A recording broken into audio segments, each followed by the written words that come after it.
వి gold trusted gold buyers. మీరు తాకట్టు పెట్టిన బంగారాన్ని విడిపించి ఈ రోజు ఉన్న మార్కెట్ ధరకు కొనబడును.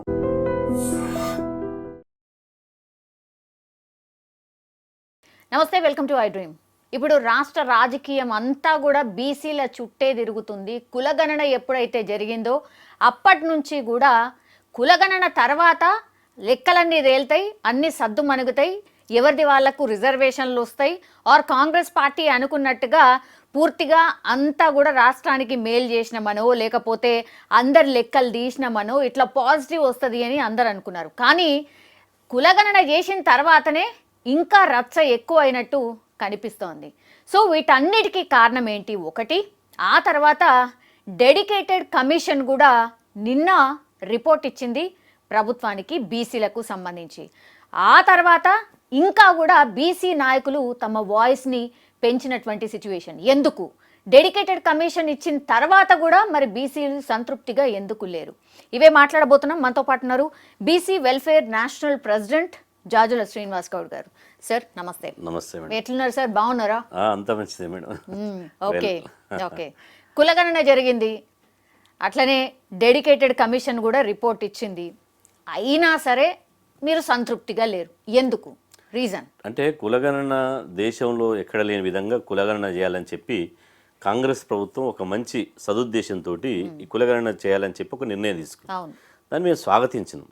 ఎందుకంటే కులగణన ద్వారా ఎక్కడ ఏ వర్గాలైతే సామాజికంగా, ఆర్థికంగా, రాజకీయంగా వెనుకబాటు ఉంటాయో ఆ వెనుకబాటుతనం పోవడానికి పరిష్కార మార్గాలు కనుక్కుంటారు. కాబట్టి మొత్తం ఈ మెజార్టీ ఉన్నటువంటి బీసీ సమాజం అభివృద్ధి చెందితే రాష్ట్రం అభివృద్ధి చెందుతుంది, రాష్ట్రం అభివృద్ధి చెందితే దేశం అభివృద్ధి చెందుతుంది. కాబట్టి ఈ సమాన అవకాశాలు దక్కడం కోసం కులగణన చేయాలని చెప్పి మేము 2.5 దశాబ్దాలుగా పోరాటం చేస్తున్నాం. కులగణన చేయాలని చెప్పి గల్లీ నుంచి ఢిల్లీ దాకా పోరాటాలు చేసినాం. చివరికి హైకోర్టులో కూడా కేసు వేసినాం. అందుకు అనుగుణంగా ఈ లోకల్ బాడీ ఎన్నికలు వస్తున్నాయి కాబట్టి కులగణన చేయాలని చెప్పి కాంగ్రెస్ ప్రభుత్వం నిర్ణయం తీసుకుంది. ఇది మంచి నిర్ణయం, ప్రభుత్వాన్ని కూడా మేము అభినందించాల్సిన అంశం. కానీ కులగణన తీసుకున్నప్పుడు ఉన్నటువంటి ఇంట్రెస్ట్ కులగణన జరుగుతున్న క్రమంలో ప్రభుత్వం ఇంట్రెస్ట్ చూపించలే. ఎందుకంటే కులగణన అనేది ఒక పెద్ద టాస్క్. ఇది దాదాపు 4 కోట్ల మంది తెలంగాణ ప్రజల్ని లెక్కించాలి. 4 కోట్ల మంది ప్రజల్లో ఇన్ని కుటుంబాలు ఉన్నాయి, ఇందులో ఏ వర్గాలు ఉన్నారు, వాళ్ళు ఏ పని చేస్తున్నారు, వాళ్ళ సామాజిక స్థితిగతులు ఏంది, వాళ్ళ ఆర్థిక పరిస్థితులు ఏంది, వాళ్ళు ఇంతవరకు కనీసం వార్డు మెంబర్ అయినా అయ్యారా లేదా, వాళ్ళ రాజకీయ ప్రాతినిధ్యం ఉందా లేదా, అసలు ఉద్యోగాల ప్రాతినిధ్యం ఏందని చెప్పి రకరకాలుగా సర్వే చేయాల్సినటువంటి బాధ్యత ఉంది. కానీ ప్రభుత్వం ఇట్లాంటి ఒక హిస్టారికల్ టాస్క్ను సీరియస్గా తీసుకోవాలి, నాన్ సీరియస్గా తీసుకుంది. నాన్ సీరియస్ గా తీసుకోవడం వల్ల 50 రోజులు చేసిందండి. 50 రోజులు చేసింది. మీరన్న అంశాలన్నీ కూడా అందులో పూర్తిగా పొందుపరిచింది కదా. 76 ప్రశ్నలు అవును ఇందులో ఈ పొందుపరిచారు. క్వశ్చన్ తయారు చేయడంలో 76 క్వశ్చన్లు తయారు చేశారు. దాంతో అసలుకే ముప్పు ఏర్పడ్డది. ఇలా 76 క్వశ్చన్లో ఇప్పుడు కులగణనలో మొత్తం సమాజం పాల్గొనకపోవడానికి కారణం ఏంది అంటే, అందులో మీకు బ్యాంక్ అకౌంట్ ఉందా, మీకు ఆధార్ కార్డు ఉందా, మీరు ఐటీ కడుతున్నారా, మీకు ఇండ్లు ఎన్ని ఉన్నాయి, మీకు ఆస్తులు ఎన్ని ఉన్నాయి, మీకు భూములు ఎన్ని ఉన్నాయి, ఇట్లాంటి వ్యక్తిగత విషయాలు, ఆస్తి విషయాలు అన్నీ అడగడం మూలంగా చాలామంది ఏంటంటే, ఇప్పటికే మనం ఫోన్ మాట్లాడితే రింగ్ టోన్లో కేంద్ర హోంశాఖ మంత్రి వాళ్ళు మీరు ఈ ఫోన్ చేస్తే మీరు ఎత్తితే సైబర్ నేరగాళ్ళ వలలో పడతారు, మీరు ఇంట్లో పడతారు, మీ బ్యాంక్ డీటెయిల్స్ చెప్పకండి, మీరు వస్తే మెసేజ్కి రిప్లై అవ్వకండి అంటుంది. అంటే ప్రజలందరూ ఏంటంటే ప్రభుత్వం సరైనటువంటి అవగాహన కల్పించకపోవడం మూలంగా కులగణన ఒక ఆర్భాటంతో ప్రకటించింది, కానీ ప్రభుత్వం ప్రజల్ని ఎడ్యుకేట్ చేయడంలో ఫెయిల్ అయింది. అంటే కులగణన వల్ల కేవలం ఈ సామాజిక రిజర్వేషన్లు పొందుతాయి తప్ప కులగణన మీ వ్యక్తిగత వివరాలు గోప్యంగా ఉంచబడతాయని కానీ, కులగణన వల్ల ఇవ్వడంలో మీకు నష్టం లేదని కానీ ఏది కూడా ఒక మ్యాండేట్గా చెప్పలే, ఒక ఆప్షన్గా ఇచ్చింది. ఆప్షన్గా ఇచ్చి వదిలేసింది. ఇలా ప్రభుత్వం, కాంగ్రెస్ ప్రభుత్వం వచ్చిన తర్వాత దాదాపు 300-400 కోట్ల రూపాయల ప్రభుత్వ ధనంతో విస్తృతమైన ఒక యాడ్స్ ఇచ్చారు పేపర్లలో, టీవీలలో, మీడియాలో. కానీ ఇంత పెద్ద కులగణన చేసేటప్పుడు మేము చెప్పినాం ప్రభుత్వంతో దీని మీద విస్తృతమైన ప్రచారం చేయాలి కాబట్టి, ప్రజలు కూడా ఒక ఉద్యమంలాగా ఒక స్వచ్ఛందంగా పాల్గొనేటువంటి అవకాశం ఇవ్వాలి కాబట్టి దీని మీద విస్తృతమైనటువంటి ప్రచారం కల్పించాలి, ప్రజలలో వస్తున్నటువంటి సందేహాలకు నివృత్తి చేయాలని చెప్పి మేము ప్రభుత్వాన్ని కోరినాం. కానీ ఎక్కడ కూడా ప్రభుత్వం ఆ ప్రయత్నం చేయలేదు. దాంతో పట్టణ ప్రాంతాల గ్రామీణ ప్రాంతాల్లో ఉన్నటువంటి ప్రజలు వాళ్ళు 90% పాల్గొన్నారు. అంటే మైగ్రేటెడ్ ఎవరైతే బతుకు తెరువు కోసం దుబాయో బొంబాయో ఇతర దేశాలు పోయినటువంటి వాళ్ళు తప్ప మిగతా ఎవరైతే స్థిర నివాసం ఉన్నదో ఎవరైతే గ్రామీణ ప్రాంతాల్లో ఉన్నారో వాళ్ళు పాల్గొన్నారు. కానీ పట్టణ ప్రాంతాలకు వచ్చేవరకల్లా మున్సిపాలిటీలో కార్పొరేషన్లో హైదరాబాద్ లాంటి మహానగరంలో ఇలా దాదాపు 50 నుంచి 60% మందే పాల్గొన్నారు. దీనికి ఎందుకు కారణం, దీనికి ఎందుకు వాళ్ళు పాల్గొలేకపోయారు అంటే ఇలా ఆ కులగణన పాల్గొనేటప్పుడు ఎన్యూమరేటర్లో అయితే వాళ్ళ ఇంటికి పోతారో వాళ్ళని రిజెక్ట్ చేశారు. దీనివల్ల మాకు లాభం ఏంది, గతంలో సమగ్ర కుటుంబ సర్వే ద్వారానే ఇచ్చినాం కదా లెక్కలు, మళ్ళీ ఎందుకు వస్తున్నారు, మేము బ్యాంక్ డీటెయిల్స్ ఇస్తే దీనికి బాధ్యులు ఎవరు, ఇలా మీరు లెక్కపత్రం లేకుండా ఎన్యూమరేటర్లు మేము నింపిన ఫారాలు తీసుకుపోతారు, అవి మిస్ప్లేస్ అయితే ఎవడు బాధ్యుడు, అసలు మీరు వచ్చిన వాళ్ళకు ఎక్కడైనా మిస్ చేస్తే ఎవడు బాధ్యులనే ఒక డౌట్లతోటి పాల్గొనలేదు. దానికి ప్రభుత్వం కూడా సరైనటువంటి నేను ఇంతకుముందు చెప్పినట్టు ప్రచారం కలిపింది.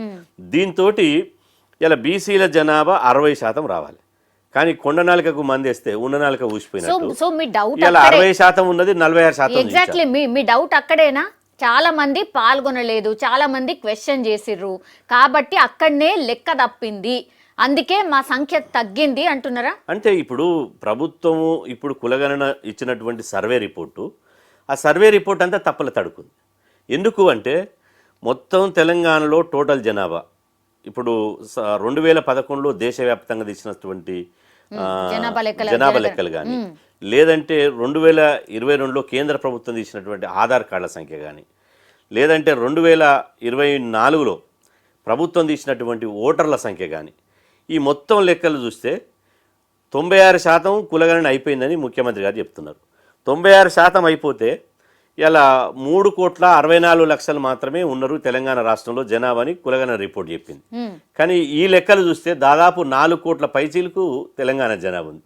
అంటే మిగతా దాదాపు 40 లక్షల నుంచి 50 లక్షల వరకు ఇలా మిస్సింగ్ చేశారు. అసలు ఆ 40-50 లక్షల మంది ఎక్కడ పోయారు అంటే మీరు చేసినటువంటి కులగణనలో 96% మంది పాల్గొన్నప్పటికీ మరి 3%మే పాల్గొనలేదు చెప్పారు.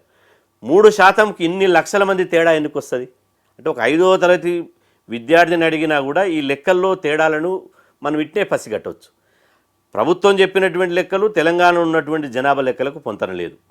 2011లో తెలంగాణ రాష్ట్ర జనాభా అప్పుడే 3,50,00,000 అని చెప్పి 2011లో చెప్పింది. అంటే 14 సంవత్సరాలు 2011 నుంచి 2024 వరకు 14 సంవత్సరాలకు యావరేజ్గా సంవత్సరానికి ఒక 5 లక్షల మంది జనాభా పెరిగినా మీరు చూడండి ఎన్ని లక్షల మంది అవుతారు, 70 లక్షల మంది కావాలి. కానీ ఎక్కడ పోయి జనాభా. అదేవిధంగా ఇలా శ్రీకృష్ణ కమిటీ వచ్చింది తెలంగాణ ఉద్యమం సమయంలో, అప్పుడే బీసీల జనాభా 56% నుంచి 60% అని చెప్పింది. ఆ తర్వాత ఓటర్ల గణన, ఓటర్ల లిస్టు ప్రకారం చూస్తే 3,36,00,000 మంది ఓటర్లు ఉన్నారు. అదేవిధంగా 1వ తరగతి నుంచి 6వ తరగతి చదివే పిల్లలు ఇలా ప్రభుత్వం చెప్పిన లెక్కల ప్రకారం 36 లక్షల మంది ఉన్నారు. అదేవిధంగా 6వ తరగతి నుంచి ఇంటర్మీడియట్ వరకు 62 లక్షల మంది ఉన్నారు. అంటే దాదాపు వీళ్ళు 1 కోటి మంది ఉన్నారు పిల్లలే. అంటే ఓటు హక్కు లేని వాళ్ళే 1 కోటి మంది ఉన్నారు. మరి 3,32,00,000 ప్లస్ ఈ 1 కోటి మంది అంటే 4,30,00,000 మంది కావాలి ఓటర్ల సంఖ్య చూస్తే, వాళ్ళు లేరు. ఆధార్ కార్డు చూసుకుందాం. 2022 కేంద్ర ప్రభుత్వం అఫీషియల్గా ఇచ్చినటువంటి డేటాలో 3,89,00,000 ఆధార్ కార్డు ఉన్నాయని చెప్పింది 2022. ఇప్పటి వరకు సంవత్సరానికి ఒక 10% పెరిగినా కూడా 4,20,00,000 ఆధార్ కార్డు అంటే 4,20,00,000 మంది ఉండాలి. అంటే ఇందులోనే సమగ్ర కుటుంబ సర్వే, సమగ్ర కులగణన సర్వే తప్పుడు రిపోర్ట్ అని ఈ లెక్కలు చూస్తే తేలిపోయింది. దీన్ని సవరించాల్సినటువంటి బాధ్యత ప్రభుత్వం మీద ఉంది కదా. సవరించి ఇవాళ ఏం చేసింది, హిందూ ముస్లింలు బీసీ ముస్లింలు, హిందూ ముస్లింలు బీసీ ముస్లింలు ఉంటారా, బీసీలు బీసీలే. ఇవాళ 2014లో సమగ్ర కుటుంబ సర్వే లెక్కల ప్రకారమే బీసీలో హిందూ బీసీలే 51% ఉన్నారు. ఇప్పుడు 46% ఎట్లయితారు? అదే మరి అగ్రకులాల జనాభా ఓకే, జనాభా కుటుంబ నియంత్రణ చేసుకున్నారు కాబట్టి రోజు రోజుకు తగ్గిపోతుందని మీరు అనుకుంటే, భారతదేశ జనాభా 2011లో ఇలా 118 కోట్లు, ఇప్పుడు ప్రపంచంలో చైనాను దాటిపోయింది 142 కోట్ల జనాభా. అంటే ప్రతి సంవత్సరం జనాభా రేషియో దాదాపు 22 కోట్లు పెరిగింది. పెరుగుతుంది ఇప్పుడు కానీ పెరుగుతుంది ఏడన్నా కానీ తగ్గదు. తగ్గుతుందా? ఇక్కడ బీసీలేమో 21 లక్షల మంది దగ్గరని చూపించరు. అదేవిధంగా అగ్రకులాలేమో 16 లక్షలు పెరిగిరని చూపించరు. ఎట్లా పెరుగుతుంది? ఈ మాయమంత్రం ఎట్లా చేసారు? ఏ విధంగా పెరుగుతుంది అంటే అసంబద్ధమైన అశాస్త్రీయమైనటువంటి లెక్కలు చెప్పడం మూలంగా ఇలా బీసీలకు జరగరానటువంటి నష్టం జరుగుతుంది. కులగణన చేయకపోయినా పర్వాలేదు, కానీ కులగణన చేసి మీరు తప్పులు లెక్కలు ఎట్లా చెప్తారు? దాని మీద మేము అందుకనే ఆందోళన చేసి ఆ కాగితాలను చింపేసి ఈ కులగణన రిపోర్టు చిత్తు కాగితాలతో సమానం అని చెప్పి మేము ఈ కులగణను మేము తిరస్కరిస్తున్నామని చెప్పి మేము చెప్పడం జరిగింది. కాబట్టి ప్రభుత్వము చేసే అటువంటి పని శాస్త్రీయబద్ధంగా ఉండాలి. అదేవిధంగా అథెంటిక్ ఉండాలి. ఎవరైనా కోర్టుకు పోతారు, కోర్టుకు పోతే కోర్టులు నిలవయే, మరి చేసి ఏం లాభం? ఇలా బీసీల జనాభా లెక్కలు తగ్గించారని మేము అంటున్నాం, ఎస్సీల జనాభా తగ్గించారని వాళ్ళు అంటున్నారు. ఇలా అగ్రకులాల జనాభా పెరిగింది అంటున్నారు. ముఖ్యమంత్రి గారు అసెంబ్లీలో ఎంత తప్పుడు మాటలు మాట్లాడతాడంటే ఆయనే అబద్ధాలు మాట్లాడుతూ ఆయన ఏమంటే కొంతమంది అబద్ధాల సంఘం పెట్టిరు, అబద్ధాల సంఘం వాళ్ళు ప్రభుత్వం మీద వ్యతిరేకతోటి ప్రాపగండం చేస్తారు. మాది ఏం రాజకీయ పార్టీ కాదు, మాది it is a social organization. సామాజిక బాధ్యతతో మాట్లాడే వాళ్ళం. ఏ ప్రభుత్వాన్ని నిందించాలనో, ఏ ప్రభుత్వాన్ని గద్దెక్కియాలనో, ఏ ప్రభుత్వాన్ని కూల్చాలనేటువంటి ఉద్దేశం మాకు లేదు. కానీ ముఖ్యమంత్రి గారు అగ్రకులాల 2014లో అప్పుడు కేసీఆర్ గారు తీసినటువంటి సర్వేలో అగ్రకులాల జనాభా 21% ఉందన్నాడు. ఎంత తప్పు! ఒక ముఖ్యమంత్రిగా ఉన్నటువంటి వాళ్ళు అంత బాధ్యతారహితంగా మాట్లాడుతున్నా. అగ్రకులాల జనాభా కాదు, ముస్లింల జనాభాలో 12%. ఆ 12% అగ్రకులాల జనాభా 9%. 12 + 9 21% అయింది. దాన్ని 2 మల్టిఫై చేసేసి ఇవాళ 21% అయిందని అబద్ధాలు చెప్తున్నాడు. కాబట్టి మీరు ఇప్పుడు పేరుకేమో బీసీ కులగణన అని చెప్పారు. బీసీ కులగణన చాటును అగ్రకులాల జనాభా లెక్కలు తీసి అగ్రకుల గణన చేశారు. ఇది ఎట్లా సహిస్తాం? ఎట్లా బీసీలకు న్యాయం జరుగుతుంది? బీసీలకు కేసీఆర్ ప్రభుత్వం అన్యాయం చేసి మీరు అన్యాయం చేస్తుంది. మరి ఎవరు న్యాయం చేయాలి? అంటే బీసీలు ఎప్పుడు తరతరాలుగా మోసం పడాలన్నా, తరతరాలుగా అన్యాయం జరుగుతూనే ఉండాలన్నా? కాబట్టి ఇదే మా క్వశ్చన్ అనమాట. ఇప్పుడు బీసీలకు సంబంధించిన లెక్క అసంబద్ధంగా ఉంది. ఇప్పుడు మీ రేజ్ చేస్తున్న పాయింట్ కూడా అదే, లెక్క తప్పు, మేము ఎక్కువ ఉన్నాం కానీ తక్కువ చేసి చూపెట్టిండ్రు అనేది మీ పాయింట్. సరే, అది ఒక నిమిషం పక్కన పెడితే, బీసీల లెక్క ఒకవేళ నిజంగా తేలితే అసలు బీసీలు ఓన్లీ రాజకీయంగా ఎదగాలనా, లేకపోతే బీసీలకు కావాల్సింది ఏంది? దాని గురించి ఫైట్ చేస్తుండ్రా, లేకపోతే రాజకీయాల మేము ఉండాల్సిందే అని ఫైట్ చేస్తున్నారా? మెయిన్ ఫైట్ దేనికి? అంటే మేడం, ఇక్కడ గమనించాల్సింది ఏంటంటే, మేము బీసీ సంఘాలు పెట్టింది, బీసీల కోసం ఫైట్ చేసింది వ్యక్తిగత స్వార్థం కోసం, వ్యక్తిగతంగా లబ్ధి పొందడానికి కాదు. బీసీలు అభివృద్ధి చెందితే రాష్ట్రం అభివృద్ధి చెందుతుంది. బీసీలు అభివృద్ధి చెందితేనే రాష్ట్రం అభివృద్ధి చెందుతుంది.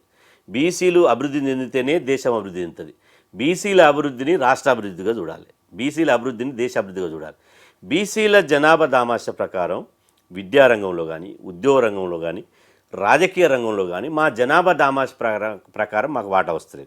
మేము అగ్రకులాలకు వ్యతిరేకం కాదు. ఎందుకంటే తల్లి కడుపులోకి వెళ్ళి పుట్టినప్పుడు ఎవరు ఏ కులంలో పుట్టేది తెలియదు. ఒక ఆప్షన్ ఇస్తే అరే మేము సామాజిక హోదా గౌరవం ఉన్నటువంటి కులాలు పుట్టాలని అందరూ అనుకుంటారు. కానీ తల్లి కడుపులోకి వెళ్ళి జన్మించినప్పుడు ఎవరు ఏ కులంలో పుట్టేది తెలియదు. పుట్టిన తర్వాత ఎవరు ఎట్లా వ్యవహరిస్తారు అనేది ముఖ్యం. కానీ ఇక్కడ విషయం ఏంటంటే, ఏదైతే వృత్తి కులాలు ఉన్నాయో, ఏదైతే సేవ చేసే కులాలు ఉన్నాయో, ఈ కులాలనన్నీ బీసీ జాబితాలు చేర్చారు. ఈ కులాలను తరతరాలుగా మా తాత ముత్తాతల నుంచి సేవ చేయించుకోవడం, ఉత్పత్తి చేయించుకోవడం, మాతోటి బానిసత్వం చేయించుకోవడమే తప్ప ఈ కులాలకు రావాల్సినటువంటి విద్యారంగంలో వాట కానీ, ఈ కులాలకు రావాల్సింది ఉద్యోగ రంగంలో వాట కానీ, ఈ కులాలకు రావాల్సినటువంటి రాజకీయ రంగంలో కానీ మా వాటా ఇవ్వడానికి పార్టీలు కానీ ప్రభుత్వానికి ఇష్టపడడం లేదు. కాబట్టి మేమేమన్నాం, ఇతర కులాల వాటా మాకొద్దు, ఇతర కులాల వాటా మాకొద్దు. ఏ కులము జనాభా దామాష ప్రకారం ఉందో వాళ్ళ కులాలకు వాళ్ళ వాటా ఇచ్చేయండి. కానీ మా జనాభా దామాష ప్రకారం మాకు హక్కుగా రావాల్సినటువంటి వాటా ఇస్తే మేము ఇతరులతో సమానంగా ఎదుగుతాము. ఇతరులతో సమానంగా ఎదిగినప్పుడు ఈ కులం పోతుంది. ఇప్పుడు హైదరాబాద్ లాంటి మహానగరాలు ఉన్నాయనుకో, పట్టణీకరణ అయినప్పుడు, ఆర్థికంగా ఎదిగినప్పుడు అప్పుడు సామాజిక సమానత్వం వస్తుంది. కులాలు అంతగా పెద్దగా పట్టింపు ఉండదు.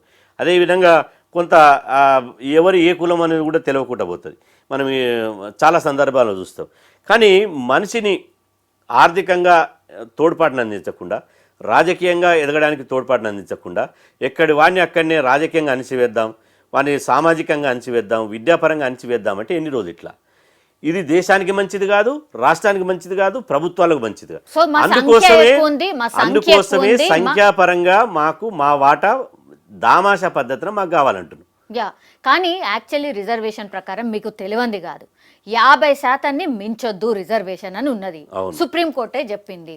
ఆల్రెడీ ఎస్సీ ఎస్టీలకు రిజర్వేషన్ ఉన్నది, మీకు కూడా ఎంతో కొంత ఉన్నది. తర్వాత మీరు 50% దాటి ఇస్తారు అని ఎట్లా నమ్మిండ్రు? అంటే గతంలో కామారెడ్డి డిక్లరేషన్ లా 42% అంటే ఆనాడే క్వశ్చన్ చేయాల్సింది కదా అనేది కూడా చాలా మంది మాట్లాడుతున్నారు. ఇప్పుడు ఆ నోడు ఎట్లా నమ్మి ఎట్లా ఓట్లేస్తారు, ఇప్పుడు ఎందుకు అడుగుతున్నారు అని. ఇప్పుడు ఒకటి మేడం, ఇక్కడ చూడాల్సిన అంశం ఏంటంటే కామారెడ్డి డిక్లరేషన్ చేశారు. కామారెడ్డి డిక్లరేషన్లో మేము అధికారంలోకి వచ్చినటువంటి 6 నెలల లోపలనే కులగణన చేసి స్థానిక సంస్థల ఎన్నికల్లో 42% రిజర్వేషన్లు ఇస్తామని. అంటే ఒక విషయాన్ని ఒక పార్టీ పూర్తిగా అధ్యయనం చేసిన తర్వాతనే మేనిఫెస్టోలో పెడుతుందని మేము భావిస్తున్నాం. మేము అప్పుడు మేనిఫెస్టోలో పెట్టినప్పుడు కూడా మేము కాంగ్రెస్ పార్టీకి ఒక వినతి పత్రం ఇచ్చాం. తమిళనాడు రాష్ట్రంలో ఎట్లయితే 9th షెడ్యూల్లో పెట్టి ఈ 50% రిజర్వేషన్ల యొక్క సామాజిక పరిమితి ఏదైతుందో లక్ష్మణ రేఖ గీశారు సుప్రీంకోర్టు. ఏ రిజర్వేషన్లు అయినా సామాజిక రిజర్వేషన్లు 50% దాటొద్దని. మరి ఆ 50% రిజర్వేషన్లు దాటి తమిళనాడు రాష్ట్రంలో 69% రిజర్వేషన్ అమలు చేస్తారు. ఆ 50% రిజర్వేషన్లు దాటి ఇలా అగ్రవర్ణ పేదల పేరుతోటి ఈడబ్ల్యూఎస్ రిజర్వేషన్లు అమలు చేస్తున్నారు. అది 50%, ఈడబ్ల్యూఎస్ రిజర్వేషన్లు 10%, 60% అయినాయి కదా. మరి 50% అనేది కాదు కదా. కోర్టులు కూడా ఏం చెప్తాయంటే అసలు ఇప్పుడు ఇస్తున్నటువంటి 25%, 27%, 30%, ఇప్పుడు ఇస్తున్న రిజర్వేషన్లు కూడా ఏ ప్రతిపదిక మీద ఇస్తున్నారు? ఇప్పుడు మీరు ఇస్తున్నారు కదా, ప్రభుత్వాలు బీసీ వర్గాలకు, ఎస్సీ వర్గాలకు రిజర్వేషన్లు ఇస్తారు. ఎస్సీలకు రిజర్వేషన్లు ఎట్లా రూపొందిస్తారు అంటే వాళ్ళకు ప్రొపోర్షనిటీ రిజర్వేషన్ ఉంటుంది. అంటే వాళ్ళ జనాభా ఎంత ఉందో వాళ్ళు ఇస్తారు. ఎప్పుడు ఇస్తారంటే ప్రతి 10 సంవత్సరాలకు ఒకసారి దేశవ్యాప్తంగా జనగణన జరుగుతుంది, ఎస్సీ ఎస్టీ పాపులేషన్ వెళ్తుంది, వాళ్ళకి అట్లా ఇస్తారు. బీసీలకు కూడా సుప్రీంకోర్టు నుంచి మొదలుకుంటే హైకోర్టు వరకు వాళ్ళు ఏమంటారంటే మీరు కేంద్రంలో 27% రిజర్వేషన్లు ఇస్తారు, రాష్ట్రంలో 29% రిజర్వేషన్లు ఇస్తారు. ఈ రిజర్వేషన్లు కూడా ఏ ప్రతిపదిక మీద ఇస్తున్నారు అంటే వాళ్ళ డేటా మీ దగ్గర ఉన్నదా? వాళ్ళ డేటా ఉంటేనే కోటా ఇవ్వడానికి మీకు అధికారం ఉందని చెప్పి ప్రభుత్వాన్ని ప్రతిసారి చివట్లు పెడుతుంది. కాబట్టి ఈ బీసీలకు కోటా దక్కాలంటే 100కు 100% డేటా తీయాలి. ఆ డేటా తీయడం కోసమే ఇలా కులగణన సర్వే చేశారు. కాబట్టి కామారెడ్డిలో చేసిన డిక్లరేషన్ ప్రకారం తెలంగాణ రాష్ట్ర ప్రభుత్వం కులగణన సర్వే చేసిన తర్వాత తమిళనాడు రాష్ట్రంలో ఎట్లయితే 9th షెడ్యూల్లో పెట్టిర్రో ఇక్కడ కూడా అసెంబ్లీలో చట్టం చేసి అయ్యా మా దగ్గర ఇంత జనాభా ఉంది, తెలంగాణలో హైయెస్ట్ 60% బీసీ పాపులేషన్ ఉంది, కానీ వీళ్ళకు 78 సంవత్సరాల స్వాతంత్ర భారతదేశంలో వీళ్ళకు అందేది మాత్రం అత్యవసర రిజర్వేషన్లు మాత్రమే వీళ్ళకు. కాబట్టి వీళ్ళ జనాభాకు ఈ జనాభాలో కూడా ఇప్పుడు మేము 60% అంటే 60% ఇయ్యరు. బీసీలలో సామాజికంగా, ఆర్థికంగా, విద్యాపరంగా, రాజకీయ పరంగా, ఉద్యోగపరంగా ఎంత వెనుకబాటుతనం ఉంటుందో ఆ లెక్కలు తీసి ఆ వెనుకబాటుతనం ఆధారంగా రిజర్వేషన్ ఫిక్స్ చేస్తారు. కాబట్టి ఈ రిజర్వేషన్లు ఎంత వెనుకబాటుతనం ఉందో అంత వెనుకబాటుతనం మేము రిజర్వేషన్ ఫిక్స్ చేసినాం. కాబట్టి 50% రూల్ అనేది మా రాష్ట్రానికి మినహాయించండి అని అసెంబ్లీలో చట్టం చేస్తే, ఈ అసెంబ్లీలో చేసిన చట్టాన్ని పార్లమెంట్లో కన్సిడరేషన్ చేస్తే, పార్లమెంట్లో చట్టం చేస్తే అప్పుడు ఈ మీరు అన్నట్టు 50% సీలింగ్ అనేది ఎత్తిపోతుంది. ఆ 50% సీలింగ్ ఎత్తిపోవడానికి ఇవన్నీ మార్గాలు. కాబట్టి దీన్ని ఒక మార్గంగా ప్రభుత్వానికి యొక్క రూట్ మ్యాప్ తయారు చేసి మేము ఇచ్చినాం. కాబట్టి ప్రభుత్వం కాంగ్రెస్ పార్టీ ఆ రోజు ఇచ్చింది, ప్రభుత్వాన్ని ఆ విధంగా చేయాలని మేము అడుగుతున్నాం ఇప్పుడు. కానీ అట్లా కనిపిస్తలేదు కదా.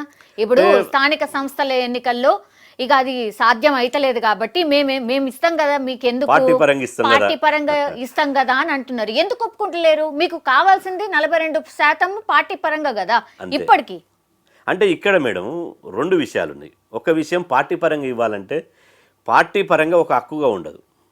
పార్టీ పరంగా యాచించడం, వాడు బీఫామ్ ఇస్తే తీసుకోవాలి లేకపోతే లేదు. 2, స్థానిక సంస్థల ఎన్నికల్లో సర్పంచ్ ఎన్నికలు పార్టీ సింబల్ మీద జరిగాయి.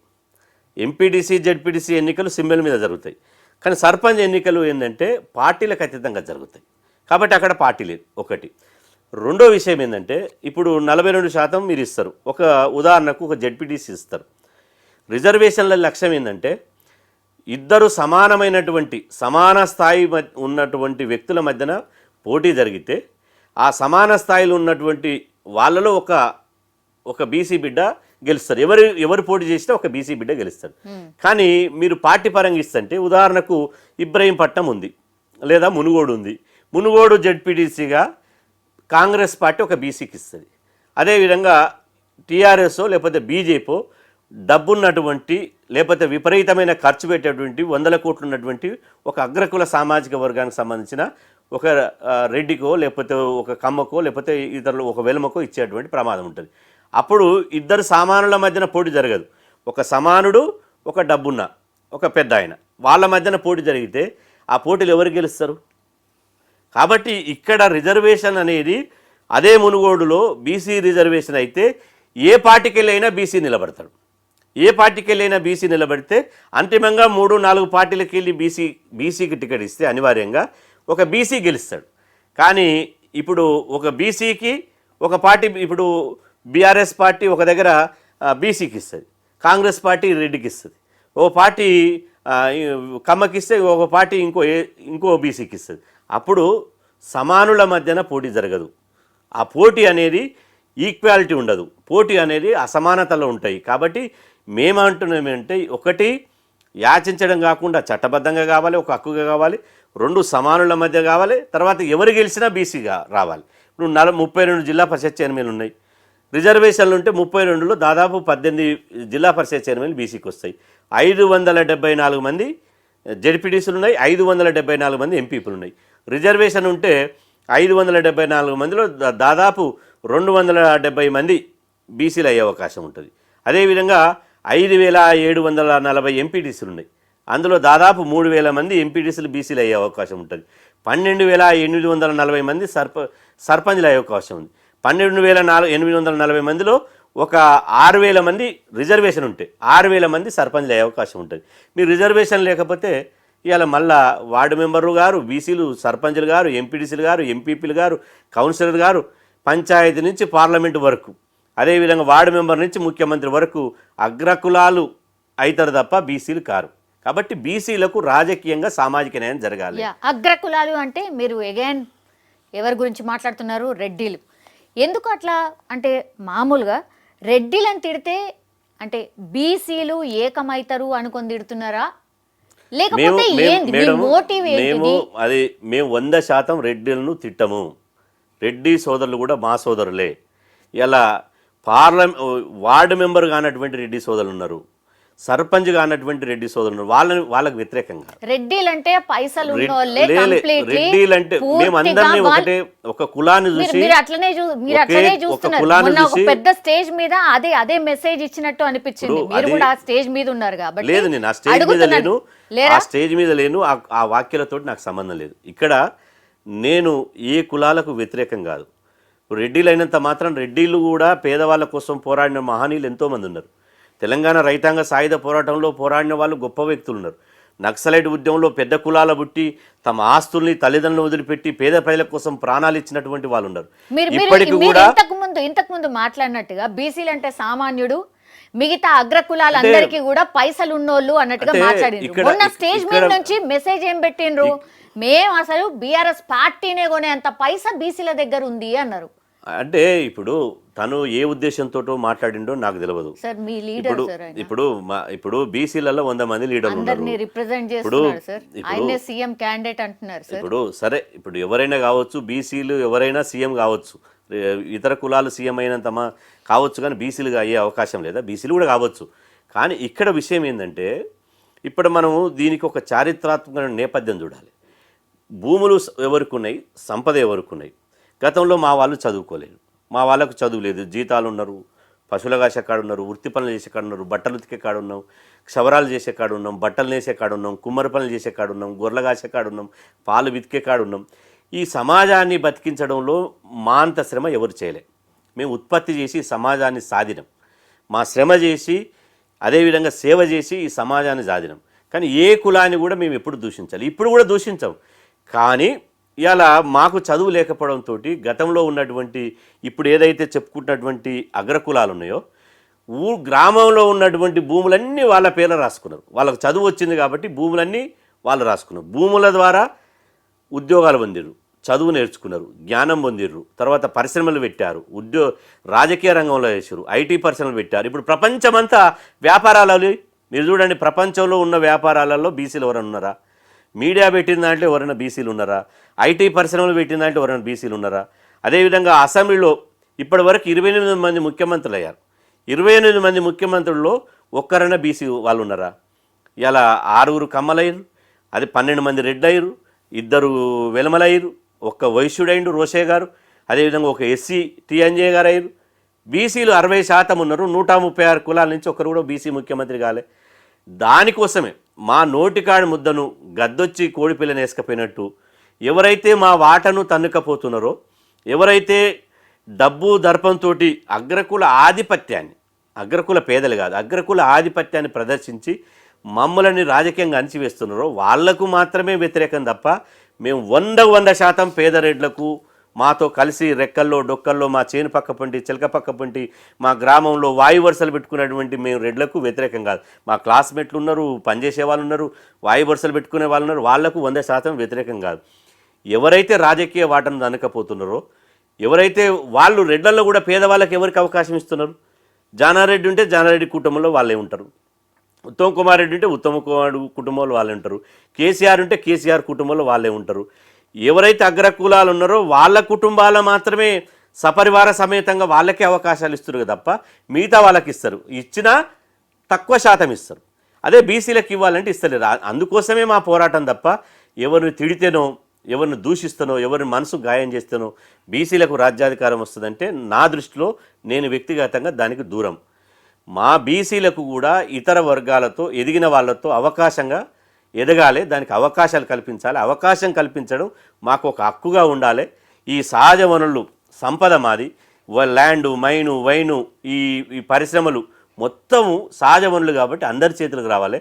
మనిషి సమానంగా జీవించే అవకాశం రావాలి, సమానంగా చదువుకునే అవకాశం రావాలి, సమానంగా ఉద్యోగం చేసే అవకాశం రావాలి, సమానంగా రాజకీయం చేసే అవకాశం రావాలనే తపన తప్ప ఇతర కులాలకు మేము 100% వ్యతిరేకం కాదు. ఇప్పుడు మీరు ఇంతకుముందు మాట్లాడినట్టుగా మొన్న తీన్మార్ మల్లన్న సభకి మీరు పోకపోయిండొచ్చు, కానీ ఎమ్మెల్సీ ఎన్నికల క్యాంపెయినింగ్ దాంట్లో వెళ్ళినప్పుడు మాత్రం మీరు ఆయన పక్కనే ఉన్నారు కదా? ఉన్నారు కదా. ఒక బీసీ అభ్యర్థి పూల రవీంద్రని గెలిపించాలని పోయినాం. Yes, exactly.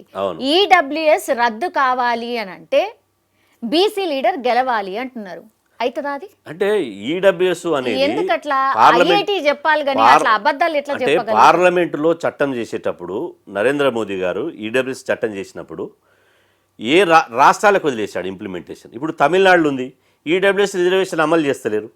ఇప్పుడు ఇక్కడ కూడా ఎక్కడనైనా కూడా ఈడబ్ల్యూఎస్ రిజర్వేషన్లు నిజమైన పేదవాళ్ళకి అందాలి. ఇప్పుడు బెంజి కార్లో ఉన్న వాళ్ళు క్యాస్ట్ సర్టిఫికేట్ తీసుకొని, ఇన్కమ్ సర్టిఫికేట్ తీసుకొని పేద రెడ్డికి, పేద వైశ్యకు, పేద బ్రాహ్మణునికి వాళ్ళకు వస్తలేదు. ఎవరైతే రాజకీయంగా పలుకుబడి ఉన్నారో, ఎవరైతే ఇన్ఫ్లుయెన్స్ చేయగలిగిన వాళ్ళు ఉన్నారో వాళ్ళు క్యాస్ట్ సర్టిఫికేట్ ఈజీగా తెచ్చుకోగలుగుతున్నారు రెవెన్యూ డిపార్ట్మెంట్ ఇన్ఫ్లుయెన్స్ చేసి. కాబట్టి ఈడబ్ల్యూఎస్లు కూడా ఏబిసిడి వర్గీకరణ ఉండాలి. ఈడబ్ల్యూఎస్ కూడా పేదరికం ఆధారంగా ఉండాలి. ఇప్పుడు ఉదాహరణకు నేను ఇంతకుముందు చెప్పిన బీసీల పాపులేషను 60% అంటే 60% రిజర్వేషన్. ఈడబ్ల్యూఎస్ కూడా ఇలా మ్యాక్సిమం 10%, 10% అనలే, అప్ టు 10% అన్నారు. అంటే ఈ రాష్ట్రంలో అగ్రకులాల జనాభా ఎంత, అందులో పేదవాళ్ళు ఎంత, వాళ్ళకు జెన్యున్గా అందాల్సిన ఎంత లెక్కలు తీసి అందులో కూడా ఏబిసిడి వర్గీకరణ, ఒకటే కులం అనుకపోకుండా అందులో కూడా ఏబిసిడి వర్గీకరణ పెట్టి ఒక పేద వయసు, మా ఊరే ఉంది కోమటోళ్ళు, వాళ్ళు తినడానికి తిండి లేదు, మా ఊరు కోమటోళ్ళు వయసులు కాలేజీలో వాచ్మెన్గా పనిచేస్తున్నాడు, ఆయనకు నెలకు 8,000 వస్తే బతకలేకపోతున్నాడు. ఈడబ్ల్యూఎస్ రిజర్వేషన్ మూలంగా ఉద్యోగం వస్తే అట్లాంటి వాళ్ళకు రావాలి. కానీ ఒక కులమే, అందులో ఒక కులంలో కూడా డబ్బున్నటువంటి ఆ సంపన్న వర్గాలు తన్నుకపోవడానికి అవకాశం లేదు. కాబట్టి బీసీలకు, ఎస్సీలకు, ఎస్టీలకు జనాభా ప్రకారం ఇచ్చిన తర్వాత అగ్రకులాల్లో కూడా పేదవాళ్లకు ఎవరన్నా ఉంటే ఇవ్వాలన్నమే తప్ప మేము ఇతర కులాలకు వస్తే మాకు కడుపు మంట లేదు, ఇతర కులాలు ఎదిగితే మాకు ఈర్ష్య లేదు. సమానం వాళ్ళు ఎవరున్నారో, ఈ సమాజంలో ఎవరున్నారో వాళ్ళకి సమాన అవకాశాలు రావాలని మేము కూడా కోరుకుంటున్నాం. ఇప్పుడు లాస్ట్లీ అంటే డెడికేటెడ్ కమిషన్ అయితే ఒక నివేదిక ఇచ్చింది. Yes madam. మరి ఆ డెడికేటెడ్ కమిషన్ కూడా నివేదిక మీకు అంటే ఇది న్యాయం జరగదు, ఇక బయట అందులో కూడా లొసుగులు ఉన్నాయి పక్కాగా, నో డౌట్. బీసీలు మేము మోసపోబోతున్నాం అనేది ఫిక్స్ అయినట్టున్నారు మీరు. అందులో భాగంగానే ఐ థింక్ మీ ఉద్యమ కార్యాచరణ కూడా ప్రకటించబోతున్నారు అనుకుంటా. ఏం చేయబోతున్నారు మేడం? ఇప్పుడు కులగణన రిపోర్టును తప్పుల తడక చేశారు. ఇప్పుడు డెడికేటెడ్ కమిషన్ నియమించినప్పుడే ప్రభుత్వం ఆ జీవోలని ఏమిచ్చిందంటే సుప్రీంకోర్టు తీర్పు ప్రకారం 50% ఎక్సీడ్ కాకుండా మీరు రిపోర్ట్ ఇవ్వండి అన్నది. అంటే జీవో ఇచ్చినప్పుడే వాళ్ళకి చేతులకు బేడీలు వేసేసింది. మీరు 50% లోపే ఇవ్వాలి కాబట్టి ఇంకా డెడికేటెడ్ కమిషన్ ఏదో ఇస్తుంది, అదేమో ఉద్ధరిస్తుంది, దానివల్ల బీసీలకు ఏమో ఒరుగుతుంది, దానివల్ల ఏమైనా ఉంటుంది అనేది మాకు నమ్మకం లేదు. ఎందుకంటే డెడికేటెడ్ కమిషన్ అయినా తెలంగాణలో సామెత ఉంది, ఏ అయితేంది మూతి పనులు రాలగొట్టుకోవడానికి. ఇవాళ ఏ సర్వే అయితేంది, ఏ డెడికేటెడ్ కమిషన్ అయింది, ప్రభుత్వం దగ్గర చిత్తశుద్ధి ఉండాలి, చేయాలన్నటువంటి ఒక కమిట్మెంట్ ఉండాలి. అట్లా అయితేనే చేసేటువంటి రిపోర్టు. దేశంలో కమిషన్లు 100 రిపోర్టు ఇచ్చినాయి. మండల్ కమిషన్ ఇచ్చారు, అమలు చేయలే. మురళీధర్రావు కమిషన్ సిఫార్సులు ఇచ్చారు, అదే అమలు చేయలే. అనంతరామ కమిషన్ ఇచ్చారు, అదే అమలు చేయలే. కాబట్టి ఎన్నో కమిషన్లు సిఫార్సులు ఇచ్చినా కూడా దాన్ని చెత్తబుట్టలు పడేసారు. ఇప్పుడు ఇచ్చినటువంటి డెడికేటెడ్ కమిషన్ వెంకటేశ్వరరావు కమిషన్ కూడా వారు కూడా నిన్న ఇచ్చినటువంటి సిఎస్ గారికి ఇచ్చినటువంటి రిపోర్ట్లు ఏముంది, ఇవాళ ఎస్సీ ఎస్టీలకు జనాభా దామాషి ప్రకారం ఇచ్చి మిగిలింది ఏమన్నా ఉంటే బీసీలకు ఇవ్వండి అంటే వాళ్ళకు కడుపు నిండా భోజనం పెట్టి పెట్టాలి, వాళ్ళకి ఇవ్వాల్సిందే. మిగిలింది ఎంగిలి మెతుకులుంటే బీసీలకు పారేయండి అని చెప్పింది. అంటే ఇదేమన్నా న్యాయమా, ధర్మమా? మా జనాభా ప్రకారం రిజర్వేషన్ ఫిక్స్ చేసి మాలో సామాజిక వెనుకబాటుతనం ఎంత ఉందో ఆ వెనుకబాటుతనం ఆధారంగా ఫిక్స్ చేసి రిజర్వేషన్లు అమలు చేసే బాధ్యత డెడికేటెడ్ కమిషన్. కానీ డెడికేటెడ్ కమిషన్ కొండందవి ఎలకని పట్టినట్టు ఏదో రాగం తీసింది, తర్వాత ఏమి ఇచ్చింది, తుస్సు అనిపించింది. కాబట్టి ఈ డెడికేటెడ్ కమిషన్లతోటి మా బతుకులు మారాయి, మాకు రాజకీయ అవకాశాలు రావు. ఈ డెడికేటెడ్ కమిషన్లు కాకుండా సమగ్ర కులగణన మీద అసెంబ్లీలో చట్టం చేయాలి, అసెంబ్లీలో చట్టం చేసి పార్లమెంటుకు పంపించాలి. ముఖ్యమంత్రి రేవంత్ రెడ్డి గారు అఖిలపక్షాన్ని తీసుకుని ఢిల్లీకి వెళ్ళి, ఇవాళ తమిళనాడులో జయలలిత గారు ముఖ్యమంత్రి, జయలలిత గారు అగ్రకుల సామాజిక వర్గానికి సంబంధించిన ముఖ్యమంత్రి. ఆమె తమిళనాడులో అసెంబ్లీలో తీర్మానం చేసి ఆ రిపోర్టుని తీసుకొని పోయేటప్పుడు చెన్నై విమానాశ్రయంలో ఒక ప్రెస్ మీట్ పెట్టి మాట్లాడింది. మళ్ళీ బీసీ రిజర్వేషన్లు జనాభా దామాషి ప్రకారం పెరిగినాకనే చెన్నైలో అడుగు పెడతా, అప్పటిదాకా పెట్టనని శపథం చేసిపోయి పివి నరసింహారావు గారిని ఒప్పించి పార్లమెంట్లో చట్టం చేసి తమిళనాడులో ఇలా 69% రిజర్వేషన్ అమలు చేసింది బీసీలకు. ఇక్కడ కూడా రేవంత్ రెడ్డి గారు ఇప్పటికి డెడికేషన్ కమిషన్ రిపోర్ట్ కాలే, కులగణన తప్పులు తడుకుంది, వారం రోజుల్లో స్థానిక సంస్థల ఎన్నికలకు నోటిఫికేషన్ అంటారు. అంటే మీ చిత్తశుద్ధి ఎక్కడ ఉంది? కాబట్టి చిత్తశుద్ధితోటి వ్యవహరించాలి, ప్రభుత్వాన్ని వదిలిపెట్టే సమస్య లేదు. బీసీలంతా ఇలా రాజకీయంగా చైతన్యమయ్యారు, ఈ బీసీ ఉద్యమంలో యువకులు చేరారు. ఎన్ని రోజులు ఇలా అవమానపడాలి, ఎన్ని రోజులు అన్యాయం పడాలి అని చెప్పి ఒక్కొక్కరు రగిలిపోతున్నారు. సోషల్ మీడియాలో ఎక్కడ చూసినా అన్నా మీరు పోరాడని అంటారు. ఇవాళ ఈ కాంగ్రెస్ ప్రభుత్వానికి బుద్ధి చెప్పి అసెంబ్లీలో చట్టం చేయించి 42% రిజర్వేషన్లు వచ్చిన తర్వాతనే లోకల్ బాడీ ఎన్నికలు జరపాలనే ఒక డిమాండ్ పెట్టి మేము ఈ చలో హైదరాబాద్ పిలిపినేయబోతున్నాం. ఇవాళ వేల మందిని హైదరాబాద్ గదిలించి ఖచ్చితంగా ఈ ప్రభుత్వానికి బుద్ధి వచ్చే విధంగా మా కార్యాచరణ ఈ 15 రోజులనే ఉంటుంది. ఈ 15 రోజులే కార్యాచరణ ఉంటుంది.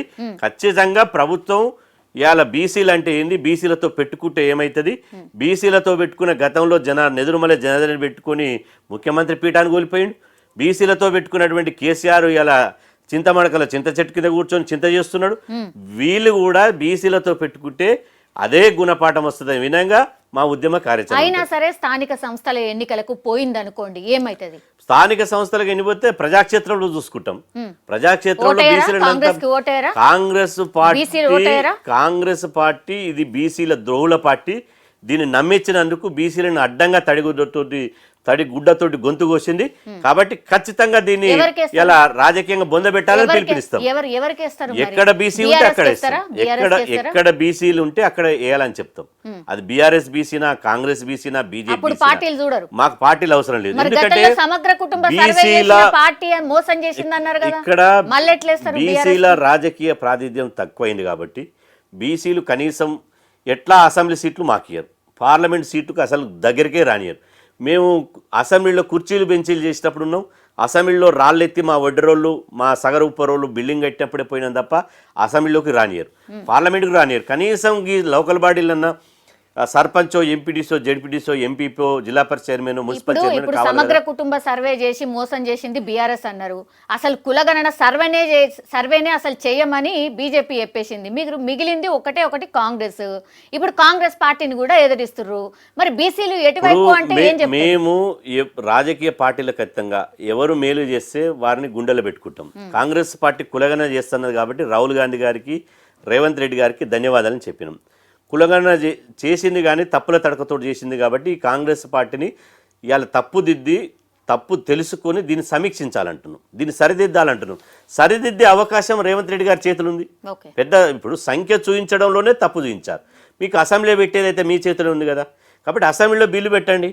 అప్పుడు అసెంబ్లీలో బిల్లు పెట్టి పార్లమెంట్కి పంపిస్తే మేము కాంగ్రెస్ పార్టీని అప్రిషియేట్ చేస్తాం. కాబట్టి మాకు ఇక్కడ రాజకీయ మైలేజ్ తీసుకోవాలని లేదు. మాకు రాజకీయ పార్టీ ఉండి ఒక గుర్తు ఉంటేనేమో మేము అధికారంలోకి రావాలి, రాజకీయ పార్టీని బదనాం చేసి మాకు రాజకీయ మైలేజ్ తీసుకోవాలని లేదు. ఇక్కడ బీసీలు వెనుకబడి ఉన్నారు కాబట్టి బీసీలకు ఏది మేలు జరిగితే ఎవరు మంచి చేస్తే వాళ్ళని మేము అప్రిషియేట్ చేస్తాం తప్ప ఎవరిని వ్యక్తిగతంగా నిందించాలి, దూషించాలనేది మాకు లేదు. Thank you madam, thank you so much.